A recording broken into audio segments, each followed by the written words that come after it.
Students, today we are taking reversal and speed control of three-phase induction motor. Upon induction motor की जिस direction में motor घूम रही है उससे अपोजिट डायरेक्शन में घुमाएंगे। दूसरी कंडीशन, उसकी जो स्पीड चल रही है उस स्पीड को कम और ज़्यादा करेंगे। ठीक है ना, दोनों ही कंडीशन अपन यहाँ से अप्लाई करेंगे। अपने पास दो रियोस्टेट लग रखे हैं, ये इनके थ्रू अपन इसको कंट्रोलिंग करेंगे। इसके लिए सबसे पहले अपन ने एक डीसी मोटर जोड़ी हुई है जिसको अपन डीसी सप्लाई दे रहे हैं अपनी सप्लाई लाइन से। उसको अपन ने कनेक्ट कर रखा है सिंक्रोनस जनरेटर के साथ में, जिसको अपन अल्टरनेटर भी बोलते हैं। इस अल्टरनेटर से जो जनरेट हुई एनर्जी है अपन उसको ट्रांसफ़र कर रहे हैं। यहाँ पे अपने तीन जो पॉइंट्स आ रखे हैं आर वाई बी, इसके ऊपर अपन ट्रांसफ़र कर रहे हैं इसको। ये जो ट्रांसफ़र एनर्जी है ये आगे ट्रांसफ़र हो रही है अपनी एक थ्री फेज इंडक्शन मोटर जो लगी हुई है इसको ट्रांसफ़र हो रही है। जैसे ही मशीन की एनर्जी अपन इस स्विच को ऑन करते ही जैसे अपनी एनर्जी जो है तो तीनों पॉइंट्स में जाना स्टार्ट होगी, वैसे ही इंडक्शन मशीन जो है वो रोटेट होना स्टार्ट हो जाएगी। ठीक है, अब अपन इस मशीन को स्टार्ट करते हैं। ठीक है, अभी आपको दिख रहा होगा कि यहाँ पे दोनों ही सर्किट जो है वो जीरो कंडीशन पे है, इसलिए यहाँ पे वोल्टेज और करंट सभी जीरो आ रहे हैं। अपन मशीन के स्विच को ऑन करते हैं। ठीक है, ऑन करने के बाद में अब अपन जैसे ही रोटेट करना स्टार्ट करेंगे वैसे वैसे अपनी जो है डीसी मशीन की स्पीड जो है वो बढ़ने लगेगी। जैसे जैसे मशीन की स्पीड बढ़ेगी वैसे वैसे अल्टरनेटर का वोल्टेज जो है वो भी इंक्रीज होगा। जैसे आप यहाँ पे देख रहे होंगे कि यहाँ पे अभी 60 वोल्ट चल रहा है डीसी मशीन के रेस्पेक्ट में। ये दोनों जो मीटर है ये डीसी मशीन के हैं। आगे यहाँ पे देख रहे होंगे ये अल्टरनेटर से अभी वोल्टेज कितना बन रहा है, 7 वोल्ट बन रहा है कुछ। अब मैं जैसे ही इस वोल्टेज को बढ़ाता हूँ, यहाँ पे जैसे ही 90 वोल्ट हुआ यहाँ पे 15 वोल्ट के समथिंग आ गया। ठीक है, तो अपन जैसे जैसे इस वोल्टेज को इंक्रीज करेंगे वैसे वैसे अपना यहाँ का वोल्टेज करंट दोनों डीसी मशीन की बढ़ेगी और वो लोड लेना स्टार्ट करेगी। और जैसे ही वो लोड लेना स्टार्ट करेगी तो अल्टरनेटर जो है मेरा वो भी लोड लेना स्टार्ट करेगा। ठीक है, अपन ने इस रियोस्टेट को चेंज किया है।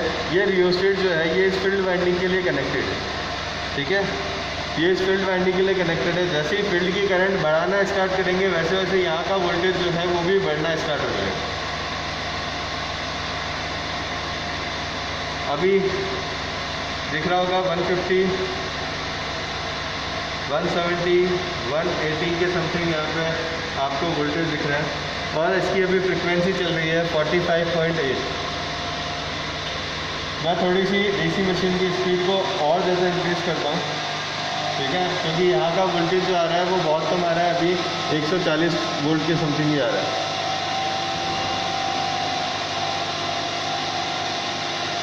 ठीक है, यहाँ पे अभी देख रहे होंगे आपको कि फ्रिक्वेंसी जो आ गई है बहुत ज़्यादा आ गई है। अपने पास 57 की समथिंग फ्रिक्वेंसी चल गई है।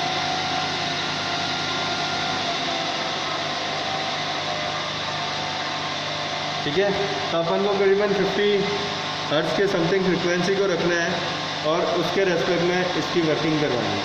ठीक है, अगर अपन मशीन की स्पीड को चेंज करना चाहते हैं, ठीक है, तो अपन इस रियोस्टेट को वेरी करके यहाँ से अपन स्पीड चेंज कर रहे हैं, जिसकी वजह से फ्रिक्वेंसी चेंज होगी। जितनी यहाँ पे फ्रिक्वेंसी चेंज होगी उतना ही इंडक्शन मशीन को फ्रिक्वेंसी मिलेगी, और जितनी इंडक्शन मशीन को फ्रिक्वेंसी मिलेगी उतनी उसकी स्पीड जो है वो कम और ज़्यादा होगी। ठीक है, इसके थ्रू मैं आगे यहाँ से अब इंडक्शन मशीन को ट्रांसफ़र करता हूँ।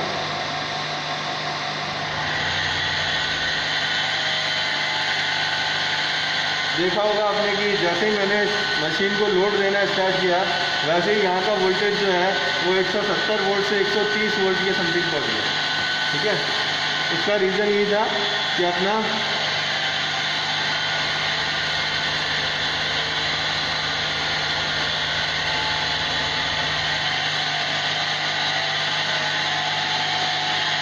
तो करीबन 50 वोल्ट 50 हर्ट्ज के समथिंग अपन यहाँ पे स्पीड रख के 50 हर्ट्ज आ गई है। 50 हर्ट्ज के समथिंग यहाँ पे स्पीड रखी है, अपन आगे काम करेंगे यहाँ पे, ठीक है ना।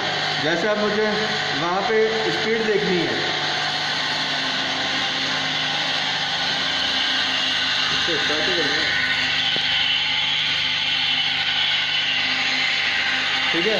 अभी 1460 के समथिंग स्पीड आ रही है, ठीक है ना। मैं इसको चेंज कर रहा हूँ बाय रिवर्स,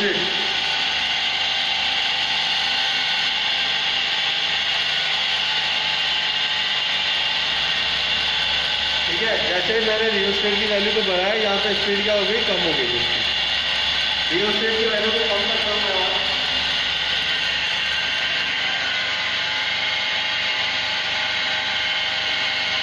यहाँ पे इसकी फ्रिक्वेंसी दिखी होगी कि स्पीड कम होने के साथ में यहाँ पे फ्रिक्वेंसी जो थी वो भी कम हो गई है, ठीक है ना। तो जैसे जैसे फ्रिक्वेंसी कम होगी वैसे वैसे मशीन की स्पीड भी कम होती जाएगी, ठीक है।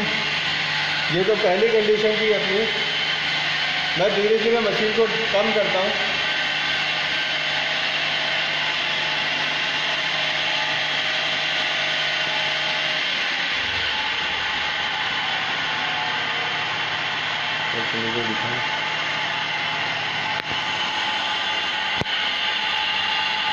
यहाँ पे अभी मशीन जो है वो एंटी क्लॉकवाइज डायरेक्शन में रोटेट हो रही है, ठीक है ना। आपको धीरे धीरे बंद होती हुई दिखेगी, तब देखिए एंटी क्लॉकवाइज डायरेक्शन में ये रोटेट हो रही है।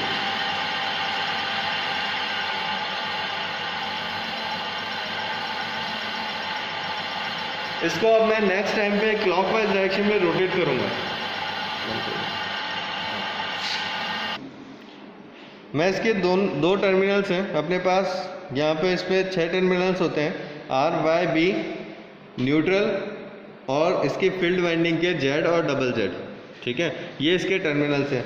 मैं किसी भी 2 टर्मिनल्स को आपस में इंटरचेंज करूँगा, जिसकी वजह से मोटर जो है वो एंटी क्लॉकवाइज डायरेक्शन से क्लॉकवाइज डायरेक्शन में रोटेट करना स्टार्ट कर दे। अपन ने इसके टर्मिनल्स जो हैं वो R और B के 2 टर्मिनल्स जो हैं वो आपस में इंटरचेंज कर दिए। जैसे अपन ने इंटरचेंज किए हैं उसके बाद अपन मशीन को स्टार्ट करेंगे।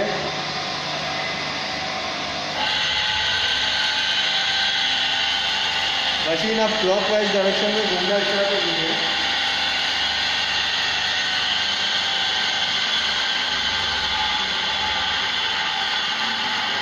इसको अपन इसके थ्रू देख सकते हैं। अब मैं इसकी स्पीड कम कर रहा हूँ ताकि आपको दिखे,